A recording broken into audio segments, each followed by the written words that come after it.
Hey everyone, and welcome back to another video.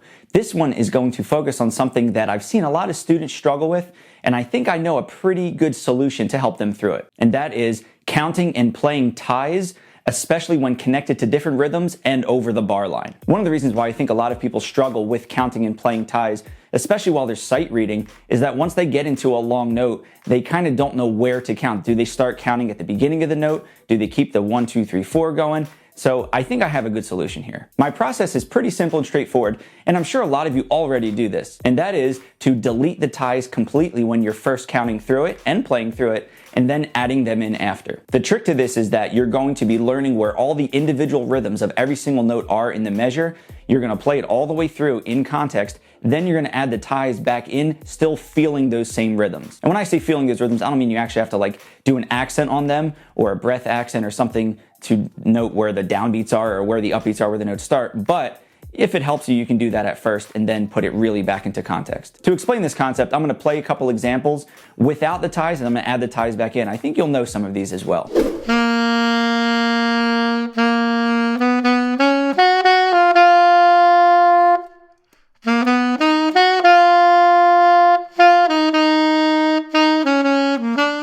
Some of you may know what that is, some might not because I'm not playing it in context. That's a line from Charlie Parker's solo on Anthropology. Now, it does sound goofy, obviously, without the ties in because it's not really in context, but the idea is that you're counting through and you know exactly where each note starts. I think that's one of the problems with counting ties is that some people think they're now one long note, and yes, you perform it like a long note, but when you're counting, you should be counting them as separate notes to keep you exactly in time throughout the measure. I think this is a really good example to show how this process works because you have ties that are over the bar line, ties to multiple notes, ties going into triplets, things like that. The time could get murky if you're not playing with a metronome, you're not playing with a band, and you're just counting yourself if you're not giving each note its own count. So once you play through it without the ties or you finger through it, something like that, maybe do it now in context with the correct articulation, but give a breath attack at the beginning of each note, like this.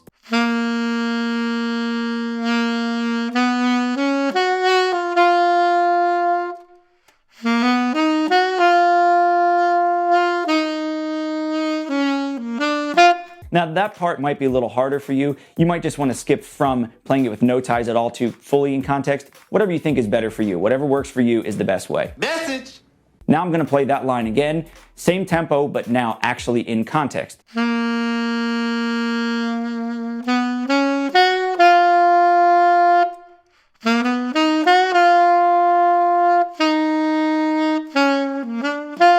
So hopefully you can hear now after playing it in context, after playing it out of context, where the notes kind of connect to each other and where the counts should start and end. Here's another example of taking the ties out of it completely, counting through it, playing through it, and then adding the ties back in context so you can then effectively play through the line rhythmically correct.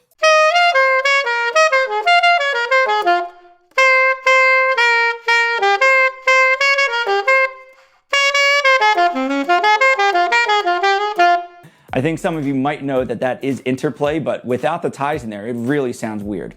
Remember, this process is just for counting the ties, especially when sight reading, so you can really get it down.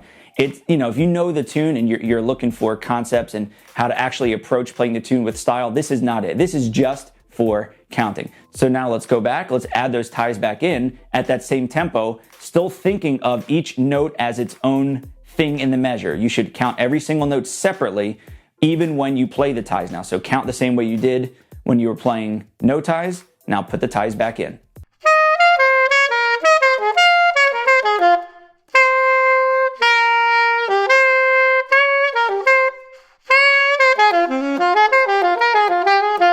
So hopefully you can hear that once again. When I put the ties back in, the counts are still going to be the exact same as it was when it was all chopped up without the ties. So this was just two small examples of that, but you can find any song that has ties and apply the same concept to that. One thing that I've seen that really trips kids up, and it's not the eighth note lines, it's not even the faster lines, triplets and stuff, it's when they have held out notes over the bar line. I think they kind of either stop counting or, like I said in the beginning, they either restart counting on that new note or something, but they need to just keep doing 1, 2, 3, 4, or however many beats are in the measure,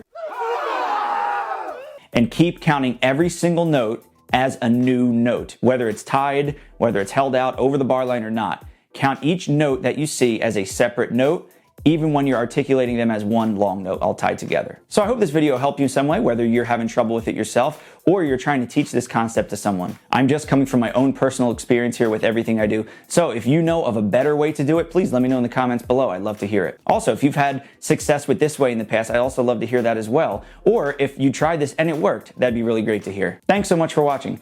Please browse my channel. I have lots of different kinds of videos there, and I do come out with new videos every Friday at 4 p.m. So please click the subscribe button so you'll stay notified for all those new videos. Thanks again, and I'll see you in the next video.